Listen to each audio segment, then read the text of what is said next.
What's good, y'all boys, man? I'm back with another reaction. This time we got top 10 scariest players in NBA history. We talking about the nigga that will come up to you and punch you in your neck just because you looking at him.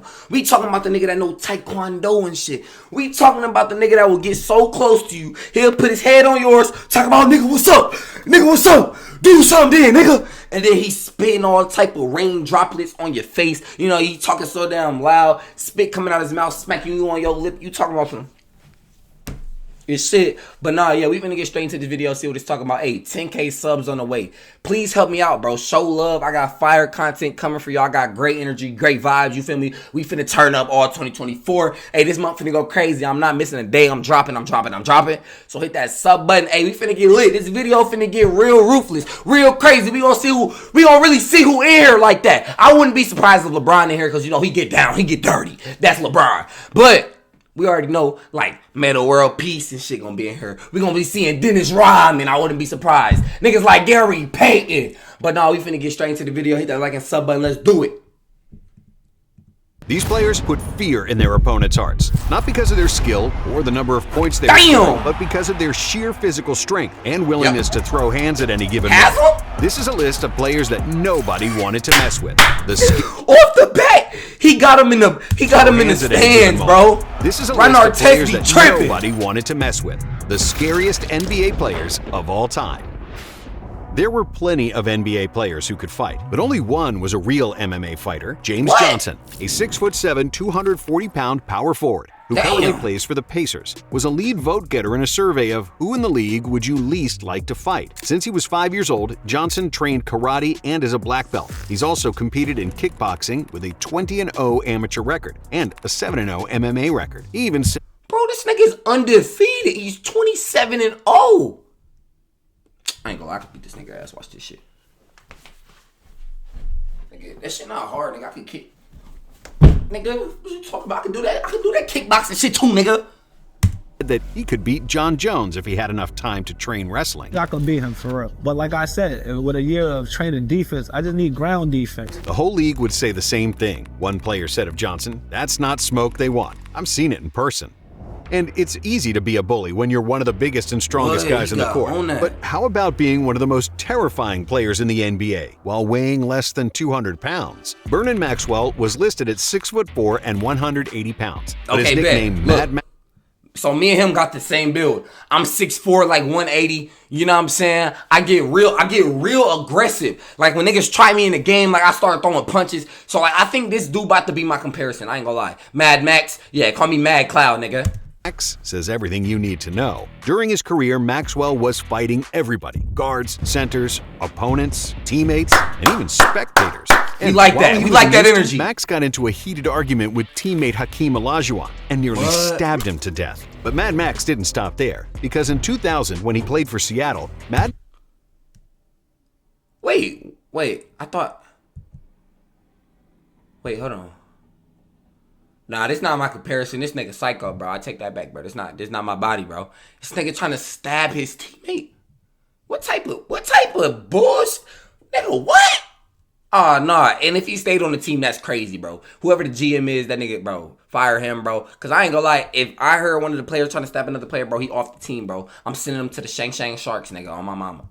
While he was in Houston, Max got into a heated argument with teammate Hakeem Olajuwon and nearly stabbed him to death. But Mad Max didn't stop there, because in 2000, when he played for Seattle, Mad Max wanted to beat up another teammate, Gary Payton. Vernon wanted to fight Payton so bad that he ended up hurting two of his teammates who tried to be peacemakers. And this next guy also dabbled in MMA, but he also happens to be the most physically dominant player of all time. During his prime, Shaq weighed between 330 and 370 pounds. And yet he could move like... Damn! Shaq weighed 370 pounds? Bro, what? This nigga weighed more than a Toyota Camry. What the fuck? ballet dancer. His combination of size, strength, and agility was unmatched, and nobody could stop the Shaq attack. Not only was Shaq dominant, he was also vicious towards his opponents. I mean, this guy was a force. He was mean. He was nasty. The morning after you played with Shaq, it always felt like you were in a fight. You were sore from head to toe. Nazar Muhammad. You're looking at him like the fear that you might get is he's doing that full speed thing. Am I really going to try and take a charge on this? Right. Like Father Time guarded Shaq. Richard Jefferson, shut your bald head ass up, nigga. Full speed thing. Am I really going to try and take a charge on this? Right. Like Father Time guarded Shaq. Only player ever to not shoot anything outside of the paint and dominate. And when it comes to Shaq's dear frenemy on Inside the NBA, it's safe to say he had a little temper as well. Charles Barkley was an undersized big man, standing at only 6'6", but he was athletic, extremely physical, and wasn't backing down from anybody. Barkley. Damn, this nigga strong as fuck, ain't he? Bro, what type of workout you got? You lifting 15s this damn strong? These is 15-pound weights, bro. 15-pound weights, bro.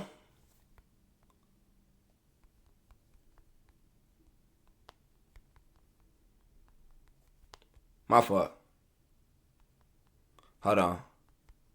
Bro, these is 15-pound weights. 15-pound weights. And you lifting and trying to look like this, bro, this gotta be cap, bro. Was he legit this strong, bro? No way, bro. He was athletic, extremely physical, that gotta be and cap, wasn't bro. backing down from anybody. Barkley's lists of fights and on-court incidents is extremely long, starting with this forearm knockdown, or that time when he single-handedly fought the bad boy Pistons. Barkley's career was even in jeopardy at one point, because he was not only fighting— That's what I was talking about. In the beginning of the video, bro, if y'all listen, I'm telling you, it's always that nigga like, nigga, shut up, nigga. Shut up, nigga. I'll get on there with you right now. And they spin. And they spin. And I'm telling you, they spin. You can see the spit. You can see the spit fly out their mouth. Yes. Shit's crazy, bro. It's nasty. But also getting into brawls with civilians, like that time in 1997 when he got arrested after throwing a man through a glass window at a bar, or in 1991 when Sir Charles infamously spat on a young girl sitting in the crowd while aiming to spit on someone else. He threw somebody out of a window and spit on a girl. Nah, this nigga's he's a menace, bro. He might be the worst one on the list. I ain't even gonna lie. I don't think nobody else gonna do no worse than that. Spitting on somebody at the game, mid-game. Like, fuck you, man. You just gonna spit, bro. If I was her, I would have put out the Glockiana. Bro. Yes, in that same moment, I would have put out the Glockiana. Bro, I'm talking about, bro, what? Spit on a national television. That's crazy. And then Buddy got threw out the window. Nah, that's bad looks. That's bad looks. With all the fighting, cursing, and trash talk, Chuck was one of the baddest to ever lace him up. That's crazy. But how about being one of the craziest? Ron Artest served an 86-game suspension for the most gruesome incident in NBA history. But that was just one of his many incidents on the court. From the moment he arrived in the league in 1999, my nigga, that's a whole season. He won a championship with Kobe in 2010. Artest was one of the most physical and aggressive defenders that nobody wanted to play against. In 2001, when Jordan was— How do you get suspended for a whole season plus 4 games? Nigga, what did he do? Prepping for his second unretirement, Artest broke his ribs in a pickup game. But beyond being a world-class defender and a Defensive Player of the Year, Ron instilled fear in opponents because he was a wild— Hold on.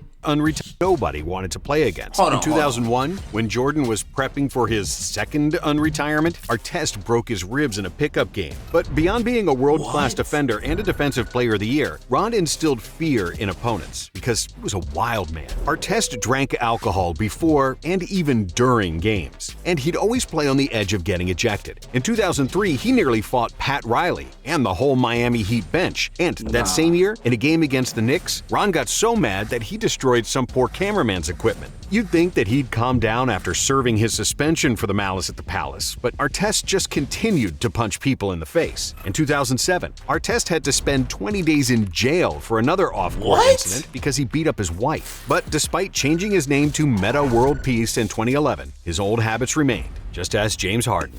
A decade before Artest started punching—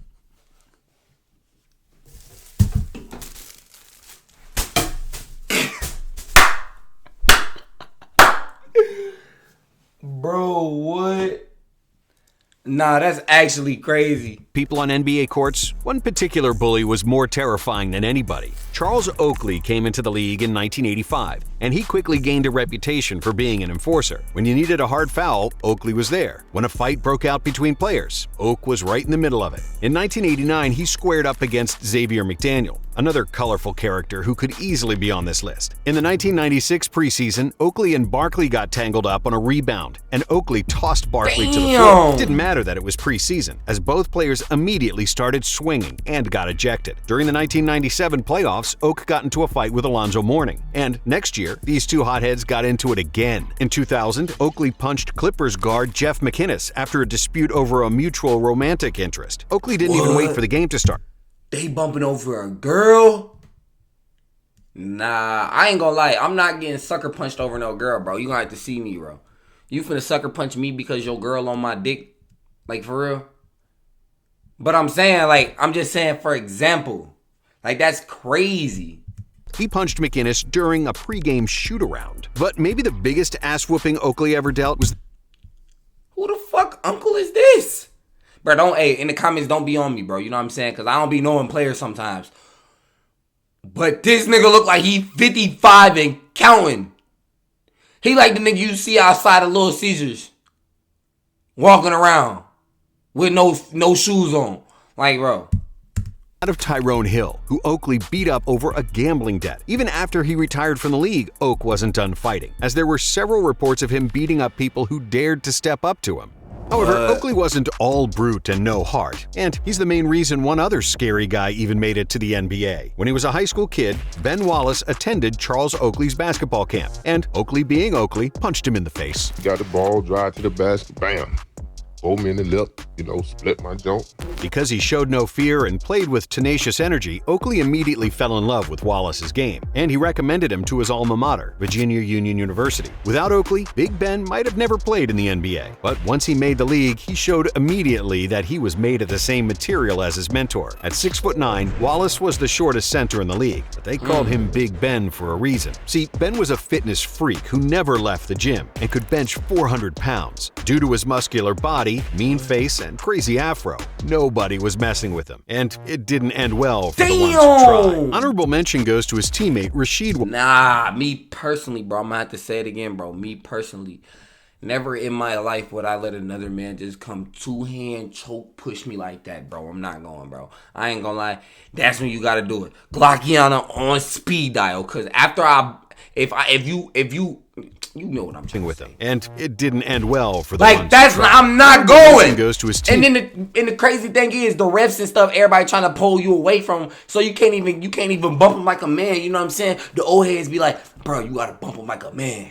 You gotta bump him like a bro. They be pulling them away. They be pulling you away. So that's when you up Glockiana. Cause I'm not going. I'm not going. Rasheed Wallace, a guy who couldn't control his anger and who played like a ticking time bomb. Sheed was a walking technical foul, and he's the all-time leader in techs in a season with 41. But two Wallaces are not the baddest Detroit big men of all time. That title belongs to Bill Laimbeer and Rick Mahorn, who put the bad in the bad boy Pistons. There wasn't an NBA player in the 80s who wasn't punched, elbowed, or shown to the floor by Detroit's big men, and they long had a reputation for being the dirtiest players ever, especially Laimbeer. While Mahorn was setting hard screens and throwing punches, I love to play defense.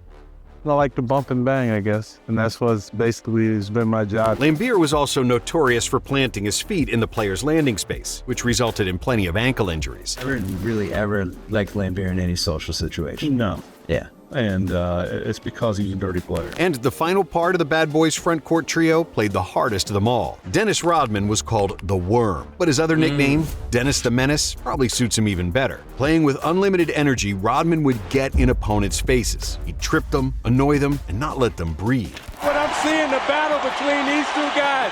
They're fighting, giving it everything they got. Dennis wasn't the scariest player ever, but he was certainly one of the most irritating and physically difficult to play against. Nobody had an easy night against Rodman. And this next player was far from the biggest or the strongest, yet nobody wanted to mess with him, not even Shaq. Standing at 6'6" and 220 pounds, he may not look like a bruiser, but Jerry Stackhouse was a bad man, and somebody you didn't want to get angry. Stackhouse's fists have a long list of NBA faces on their resume. In 1996, he landed a couple of big haymakers on Jeff Hornacek during a game. In 97, Stack punched Allen Iverson in the face in practice, who was one of his best friends on the Sixers. However, if you think that Stack only went after little guys, think twice. In 99, Stackhouse beat the hell out of 6'10" Christian Laettner over a gambling debt. But the coup de grace of his fighting career happened in 2005, when he brutally beat down Jazz rookie Kirk Snyder. After the game in which Snyder provoked Stackhouse, Jerry asked his equipment manager for a tracksuit so he wouldn't mess up his suit. He then walked to the Jazz bus and put a smackdown on Snyder. We were in the game. He gave me a cheap shot. I just kind of lost it. I wasn't worried about the game anymore, so I just waited for him in the tunnel. After which, arena security testified that Snyder received a severe beating. Treating it like any other day at the office, Stackhouse returned to the locker room, calmly handed over the tracksuit to the equipment manager, and put on his suit and tie like nothing happened. In the 2006 finals, after he fouled Shaq super hard, nobody from the Heat said a thing to Jerry, and even Shaq just walked away. And the last, but not least scary person on this list will always be remembered for his violence, and not for his 4 All-Star appearances. It's Latrell Sprewell, whose career lowlight is the 1997 choking of PJ Carlesimo, his coach on the Golden State Warriors. Carlesimo yelled at Sprewell to try a little harder in practice, and wanted him to put a little mustard on his passes. Spree was in a bad mood that day, and something triggered him to attack his coach. Latrell threatened to kill his coach, and started dragging him backward by the throat like a rag doll, proceeding to choke out Carlesimo for a good 10 seconds before he got pulled away by his teammates. Bro, this nigga need his hoop career license suspended, bro. What do you mean he choked and dragged his coach? That's insane. After he spent 10 minutes in the locker room, Spree still wasn't satisfied and came back to... T, if you watching this, bro, if you watching this, T, you need to get this cut right here. The fake beard, whisker, sideburn, mustache, mullet, braids. attack his coach again. Because of apparent marks on Carlesimo's neck, the NBA issued an investigation and suspended Sprewell for 68 games without pay. But this wasn't the only beating of Spree's career. In 1995, he beat up teammate Jerome Kersey and then returned to practice with a 2x4, threatening to kill Kersey. Then, to top it off, in 2002, he came to the Knicks practice camp with a broken hand, which he broke after an assault on his yacht. And before we finish this off, here's a couple of honorable mentions of the scariest guys ever. There's Karl Malone, the all-time leader in technical fouls, and the unofficial all-time leader in elbows thrown. Then there's Kenyon Martin, who made a career out of being tougher and meaner than his opponents. Kevin Garnett made most rookies' lives a living hell. Ivan Johnson was called Ivan the Terrible and made people uncomfortable just by his presence. And the two hosts of the All Smoke podcast were no strangers to a fistfight. Javaris Crittenden, Anthony Mason, David West, Quincy Acey, and Udonis Haslem all deserve a mention as well. I ain't gonna lie, if you think we forgot somebody, please let us know. Udonis Haslem not on dirt. I ain't gonna lie. Hey man, that's gonna do it. Hey, show love. Y'all watched all the way through. Let me know how I did. Tell me W reaction, whatever. Hit that like and sub button, man. 10K subs on the way.